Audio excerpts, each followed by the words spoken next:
गणेश जी की स्कंद षष्ठी है। स्कंद छठ होती है, षष्ठी होती है। ये भादो के पावन महीने में पूरे वर्ष में केवल एक दिन स्कंद षष्ठी आती कि स्कंद भगवान के अगर केवल स्कंद पुराण को भी कोई जीव श्रवण कर लेता है तो मृत्यु जीते जी भी उसके लिए मार्ग प्रशस्त होकर एक बार वो भगवान का दर्शन भले वो किसी रूप में करे, पर मरने से पहले उसको ऐसा महसूस होता है कि मैं बैकुंठ का दर्शन कर कर आया हूं। ये उसको भान होता है स्कंद पुराण को मात्र श्रवण कर लेने से। मात्र श्रवण। स्कंद भगवान का पूजन करा, भगवान शंकर का शिवलिंग बनाया, शंकर भगवान के गणेश जी को और स्कंद देव को बिठाकर पूजन किया। इतना पूजन करा विश्वामित्र और सत्याव्रत ने, इतना पूजन करा, भगवान विष्णु ने कहा नया रास्ता बना दिया जाए। विश्वामित्र जी ने धर्म से स्कंद देव से कहकर एक मार्ग का निश्चय किया। उस मार्ग पर राजा सत्याव्रत चलकर जाने लगे। जब थोड़ी दूर पर राजा सत्याव्रत पहुंचते से उसी समय पर इंद्र को जलन होने लगी कि जीते जी तो कोई आ ही नहीं सकता, तो ये मरा हुआ ये जीते जी कैसे आ गया। इतने में इंद्रदेव ने उसी समय राजा सत्याव्रत को ऊपर से नीचे धक्का मार दिया। धक्का दिया, राजा सत्याव्रत नीचे आ गया। बैकुंठ के मार्ग से धक्का देकर राजा सत्याव्रत को नीचे फेंक दिया। राजा सत्याव्रत ने विश्वामित्र जी से कहा मेरा तप, मेरी साधना और स्कंद देव ने मुझे मार्ग दिया, इसके बाद भी इसने नीचे क्यों फेंका मैं नहीं जानता, पर तू चिंता मत कर। विश्वामित्र जी ने कहा फिर स्कंद देव की पूजन कर। महाराज एक बेलपत्री एक तुलसी, एक बेलपत्री एक तुलसी, एक बेलपत्री एक तुलसी स्कंद देव को चढ़ाया गया। और जब बेलपत्र और तुलसा चढ़ाया गया स्कंद देव प्रसन्न हो गए महाराज। और प्रसन्न होकर कहा, भगवान नारायण को याद किया। भगवान विष्णु ने कहा मांगिए क्या चाहिए। स्कंद देव ने कहा एक काम करो, बैकुंठ तो दुनिया जाती है, इनके लिए अलग बैकुंठ का निर्माण करा जाए, अलग से बैकुंठ बनाया जाए। बैकुंठ लोक और मृत्यु लोक के बीच में एक बैकुंठ बना दिया गया और उस बैकुंठ पर मार्ग प्रशस्त करा सत्याव्रत के लिए। जब राजा सत्याव्रत के लिए मार्ग प्रशस्त करा तब भगवान विश्वामित्र को लगा कि बैकुंठ तो हवा में टंग रहा, कहीं वापिस सत्याव्रत ऊपर चढ़ा और नीचे गिर गया तो करा क्या जाए। तब भगवान विश्वामित्र जी ने उसी समय पर एक बड़ा सा खंबा ले जाकर उस बैकुंठ में लगाया। खंबे को लगाया, सत्याव्रत ऊपर गया। जाने के बाद जैसे सत्याव्रत ने प्रणाम करा, प्रणाम करते ही बैकुंठ का दर्शन करते ही एक अश्रु उस खंबे पर गिरा। उस खंबे पर गिरते ही वो अश्रु के खंबा स्पर्श होने से नारियल का वृक्ष प्रकट हो गया।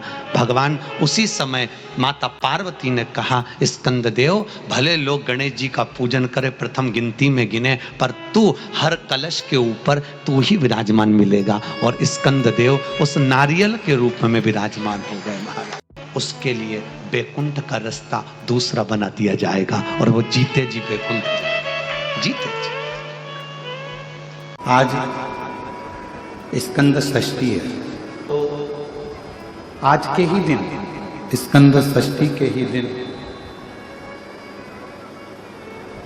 एक बेलपत्र, एक दुर्वा, एक श्वेत पुष्प, सफेद फूल, स्कंद भगवान का जो स्थान है, स्कंद भगवान का जो स्थान है, उस स्थान पर एक बेलपत्र, एक दुर्वा, एक श्वेत पुष्प चढ़ाकर जल की धार को स्कंद बाबा पे समर्पित करते हुए शिवलिंग पर अगर समर्पित किया जाता है तो कितना भी, चाहे परिवार में विवाद चल रहा हो, चाहे परिवार में विवाद चल रहा हो, चाहे रिश्तेदारों में विवाद चल रहा हो, चाहे आपस में विवाद चल रहा हो, स्कंद षष्ठी के दिन अगर जल स्कंद भगवान का नाम लेकर समर्पित किया जाता है आज के दिन, तो परिवार में वापिस प्रेम बढ़ जाता है और परिवार टूटने से बच जाता है।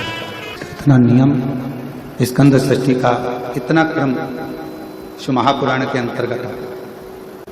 आप सभी बड़े धनभागी हैं, बड़े किस्मत वाले हैं और बड़े भाग्यशाली हैं। शिव जी की बड़ी कृपा आप सभी पर है।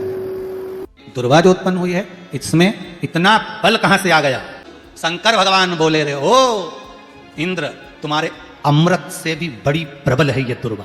जिस समय पर अमृत का कलश निकला उस अमृत के कलश को देवता लेकर जा रहे थे।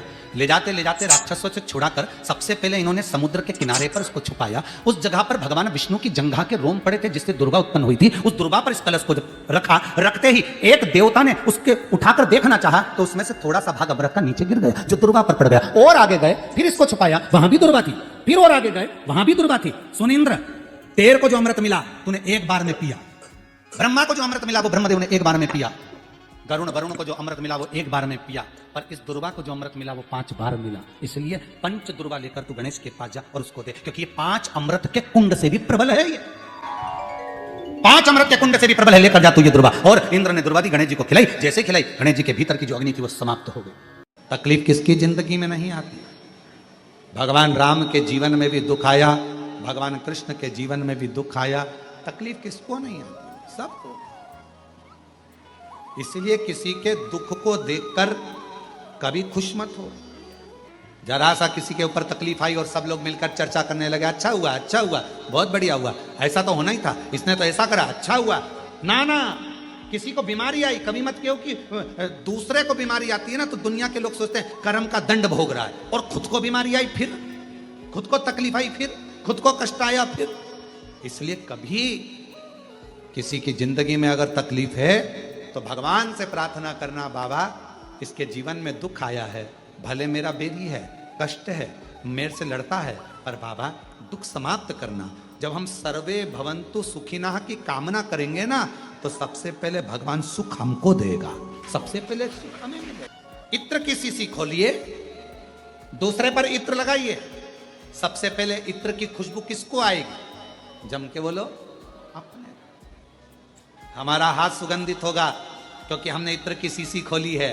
पहले सुगंध हमको आएगी, सामने वाले को बाद में, क्योंकि इत्र की शीशी हमने खोली है। हम जब दूसरे के लिए अच्छा बोलना प्रारंभ करेंगे तो सबसे पहले परमात्मा हमारा अच्छा करना प्रारंभ कर देगा। अच्छा महाराज का महापुराण वर्णन करती है, किसी भी छठ के दिन, चाहे अंधेरी की छठ हो चाहे उजाले की छठ हो, अगर कडानंद कार्तिकेय जी महाराज का नाम लेकर 6 बेलपत्र पर 6 दुर्वा, 6 पुष्प, 6 अक्षत के दाने रखकर कडानंद कार्तिकेय बाबा की स्मरण कर शिवलिंग की जो जलाधारी है, जलाधारी पर जहाँ अशोक सुंदरी का स्थान है उसी के पास में कार्तिकेय जी का स्थान है। किसी भी छठ पर यदि आप बाबा को वो बेलपत्र, वो दुर्वा, वो पुष्प, वो अक्षत का दाना स्कंद भगवान का नाम ले, कार्तिकेय बाबा का नाम लेकर यदि समर्पित करते हैं, जिंदगी में कितना भी कर्जा हो, कर्जा 3 महीने के अंदर समाप्त होता ही है। साथ में आपका परिश्रम, साथ में आपकी मेहनत और आपकी दृढ़ता। लोग सोचते हैं कि हमने शंकर जी को बेलपत्र समर्पित कर दी, कर्जा चुकेगा, पर साथ में मेहनत भी करना।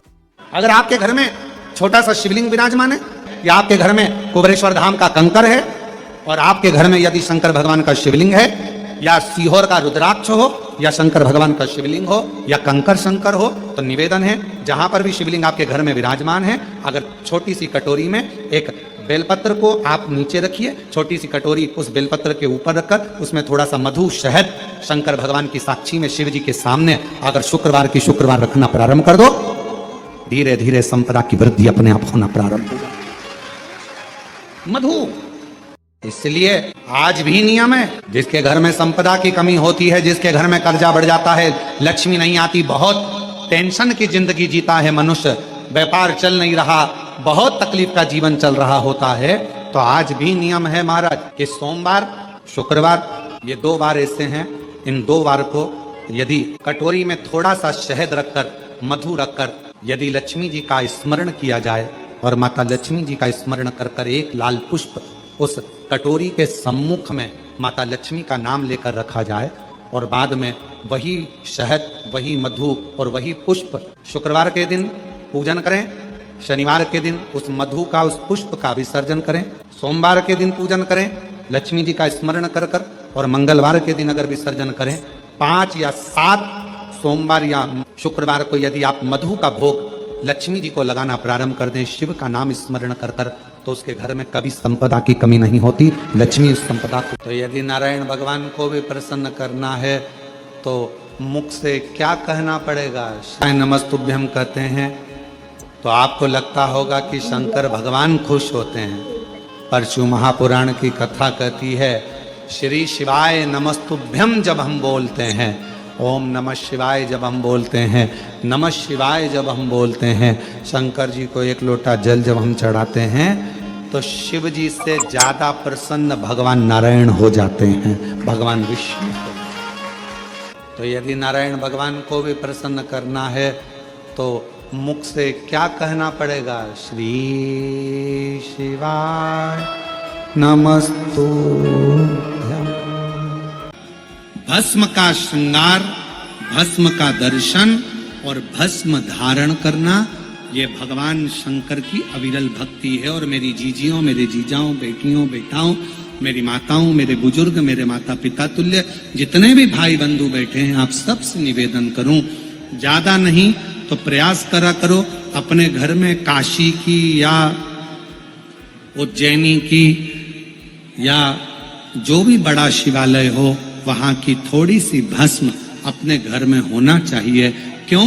कभी कभी हफ्ते भर, 15 दिन, 20 दिन, 25 दिन में वो भस्म यदि हमारे कंठ पर, मस्तिष्क पर या अपनी जो अच्छी जगह है, कोई फैक्ट्री है, कोई दुकान है, कोई व्यापार है, कोई व्यवसाय है, अन्य जगहों पर कोई कह देता है इसने टोना कर दिया, कोई न कहे उसने टोटका कर दिया, कोई न कहे इस पे कुछ न कोई जादू कर दिया। ना ना ना, शंकर की भस्म अगर किसी घर में है, शिव के शिवलिंग पर चढ़ी हुई भस्म यदि आपके पास में है, तो दुनिया का ना तो कोई टोना हो सकता है, ना कोई टोटका हो सकता है, ना कोई हवा हो सकती है, ना कोई हानि हो सकती है। शिव भस्म में वो बल हो,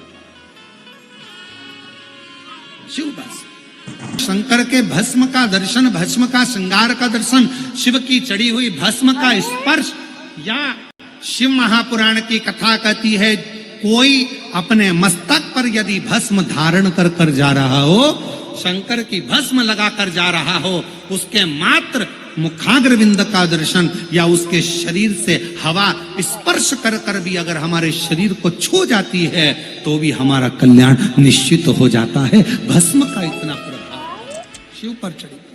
श्री नारद ने भगवान शंकर को प्राप्त करने के बताए हैं। उसमें पहला सूत्र है त्रिपुंड धारण करना, और त्रिपुंड भगवान देवाधिदेव महादेव को लगाकर, भगवान शंकर को समर्पित कर कर उस त्रिपुंड को अपने मस्तक पर धारण।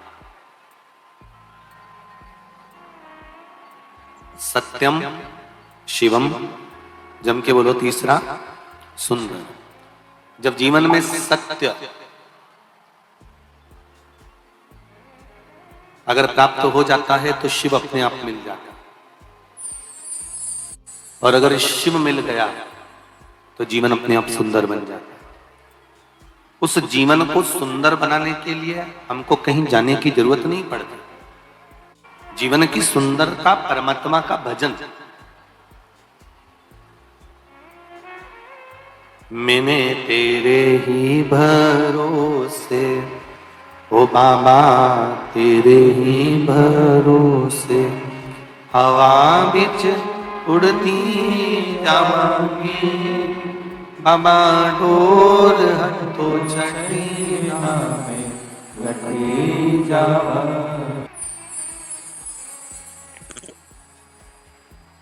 शिव मंदिर में लगाया गया, चाहे भस्म हो, चाहे चंदन हो, हल्दी हो, अबीर हो, गुलाल हो, भगवान शंकर को समर्पित करी गई कोई भी वस्तु हो, उस वस्तु का, उस सामग्री का त्रिपुंड। बास्केट मध्ये ना कार्ड आहे। और हम तो पहले भी कथा में कहे, आज फिर आपसे कहते हैं कि आप रोज प्रतिदिन